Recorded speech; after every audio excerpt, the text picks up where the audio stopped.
ഇങ്ങനൊരു പണി കിട്ടുമെന്ന് സ്വപ്നത്തിൽ വിചാരിച്ചില്ല.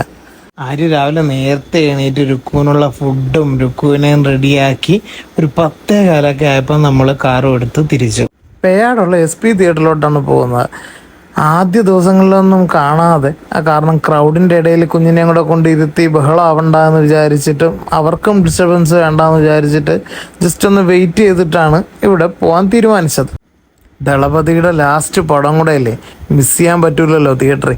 അതുകൊണ്ട് തന്നെ എന്തായാലും പോകണം എന്ന് വിചാരിച്ചിരുന്ന ഒരു പടമാണ് ജനനായകൻ. 3:45 തിയേറ്ററിൽ എത്തിയിട്ട് ആരെയും കാണാത്തപ്പോൾ ഞാൻ ഒന്ന് പേടിച്ചു. ഇന്നിനി ഷോ ഇല്ലേ, അങ്ങനെ ഞാൻ തിരക്കി. മിനിമം 10 പേരുണ്ടെങ്കിലേ ഇടുള്ളൂ. ഇപ്പോൾ ആൾ കുറവാണ്. 11 മണിക്കാണ് പടം. 10 പേര് അതിന് മുന്നേ വന്നാൽ ടിക്കറ്റ് എടുത്താൽ ഇടാം. ഇതായിരുന്നു അവിടുത്തെ സ്റ്റാഫിൻ്റെ മറുപടി. പിന്നെ ഒന്ന് ഡൗൺ ആയി കേട്ടോ. ശരിക്കും ഇനി 11 മണിക്ക് ആരെങ്കിലും വന്നാലോ എന്ന പ്രതീക്ഷയിൽ നമ്മൾ അവിടെ നിന്നു. 10 പേരെങ്കിലും കിട്ടിയാൽ ഇടാമെന്നാണ് സ്റ്റാഫ് പറഞ്ഞത്.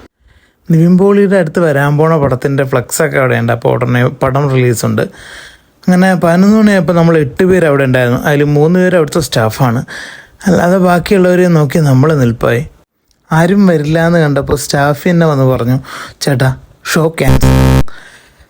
ആ വിഷമത്തിൽ നമ്മൾ ഇറങ്ങി. അവിടെ നിന്ന് തിരുമല രാമേന്ദ്രയിൽ കയറി ജസ്റ്റ് ഒന്ന് കറങ്ങി. സത്യം പറഞ്ഞാൽ ഇങ്ങനൊരു അടി കിട്ടുമെന്ന് ഒരിക്കലും പ്രതീക്ഷിച്ചില്ല.